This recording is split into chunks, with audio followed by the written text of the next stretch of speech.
कलम दवात छाप जिंदाबाद, जिंदाबाद जिंदाबाद, पपलू सिंह जिंदाबाद, जिंदाबाद जिंदाबाद, पूनम देवी जिंदाबाद, जिंदाबाद जिंदाबाद, कलम दवात छाप जिंदाबाद, जिंदाबाद जिंदाबाद, देमलपुर बहुदरी के समस्त जनता जिंदाबाद, जिंदाबाद जिंदाबाद, ग्रामीण जनता जिंदाबाद, जिंदाबाद जिंदाबाद, देमलपुर बहुदरी के किसान मजदूर जिंदाबाद, जिंदाबाद जिंदाबाद, कलम दवात छाप जिंदाबाद, जिंदाबाद जिंदाबाद, पपलू सिंह जिंदाबाद। जिंदाबाद जिंदाबाद। जी हाँ दोस्तों, याद रखें। जी हाँ दोस्तों, याद रखें। देमलपुर बहुदरी पंचायत के महिला मुखिया प्रत्याशी पूनम देवी। जी हाँ दोस्तों, एक बार याद रखें। देमलपुर बहुदरी पंचायत के महिला मुखिया प्रत्याशी पूनम देवी के चुनाव चिन्ह कलम दवात यानी क्रम संख्या 3 पर बटन दबाकर भारी मतों से विजयी बनाए।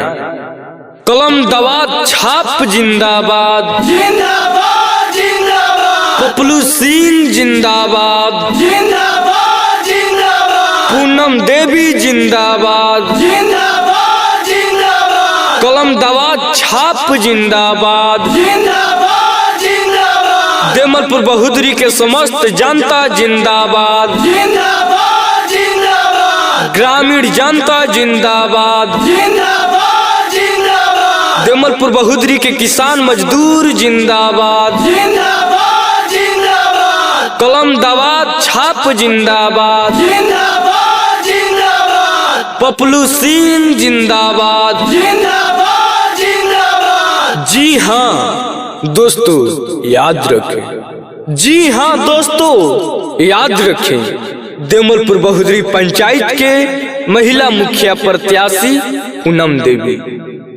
जी हाँ दोस्तों, याद रखें। देमलपुर बहुदरी पंचायत के महिला मुखिया प्रत्याशी पूनम देवी के चुनाव चिन्ह कलम दवात यानी क्रम संख्या 3 पर बटन दबाकर भारी मतों से विजयी बनाए। कलम दवात छाप जिंदाबाद, जिंदाबाद जिंदाबाद, पपलू सिंह जिंदाबाद, जिंदाबाद जिंदाबाद, पूनम देवी जिंदाबाद, जिंदाबाद जिंदाबाद, कलम दवात छाप जिंदाबाद, जिंदाबाद जिंदाबाद, देमलपुर बहुदरी के समस्त जनता जिंदाबाद, जिंदाबाद जिंदाबाद, ग्रामीण जनता जिंदाबाद, जिंदाबाद जिंदाबाद, देमलपुर बहुदरी के किसान मजदूर जिंदाबाद, जिंदाबाद जिंदाबाद, कलम दवात छाप जिंदाबाद, जिंदाबाद जिंदाबाद, पपलू सिंह जिंदाबाद। जिंदाबाद जिंदाबाद। ग्रामीण जनता से नम्र निवेदन है, आप लोग याद रखें। तमाम ग्रामीण जनता से नम्र निवेदन है, आप लोग याद रखें। 15 साल बनाम 5 साल जो विकास हुआ, फिर स्वयं इस साल भी नौ विकास होगा। तो आप सभी देव रूपी जनता से ये मेरा अपील है कि आप अपना वोट पपलू सिंह के ही दे और मुखिया पद हेतु आप सब आशीर्वाद दें। कलम दवात छाप जिंदाबाद, जिंदाबाद जिंदाबाद, पपलू सिंह जिंदाबाद, जिंदाबाद जिंदाबाद, पूनम देवी जिंदाबाद, जिंदाबाद जिंदाबाद, कलम दवात छाप जिंदाबाद, जिंदाबाद जिंदाबाद, देमलपुर बहुदरी के समस्त जनता जिंदाबाद, जिंदाबाद जिंदाबाद, ग्रामीण जनता जिंदाबाद, जिंदाबाद जिंदाबाद, देमलपुर बहुदरी के किसान मजदूर जिंदाबाद, जिंदाबाद जिंदाबाद, कलम दवात छाप जिंदाबाद, जिंदाबाद जिंदाबाद, पपलू सिंह जिंदाबाद। जिंदाबाद जिंदाबाद, बहकावा में कभी नहीं आना है, अपना वोट सपोर्ट कलम दवात पर ही बनाना है।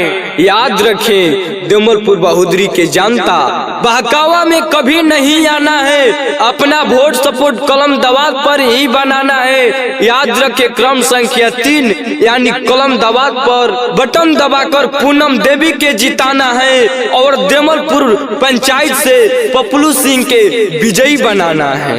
कलम दवात छाप जिंदाबाद, जिंदाबाद जिंदाबाद, पपलू सिंह जिंदाबाद, जिंदाबाद जिंदाबाद, पूनम देवी जिंदाबाद, जिंदाबाद जिंदाबाद, कलम दवात छाप जिंदाबाद, जिंदाबाद जिंदाबाद, देवलपुर बहोदरी के समस्त जनता जिंदाबाद, जिंदाबाद जिंदाबाद, ग्रामीण जनता जिंदाबाद, जिंदाबाद जिंदाबाद, देवलपुर बहोदरी के किसान मजदूर जिंदाबाद, जिंदाबाद जिंदाबाद, कलम दवात छाप जिंदाबाद, जिंदाबाद जिंदाबाद, पपलू सिंह जिंदाबाद, जिंदाबाद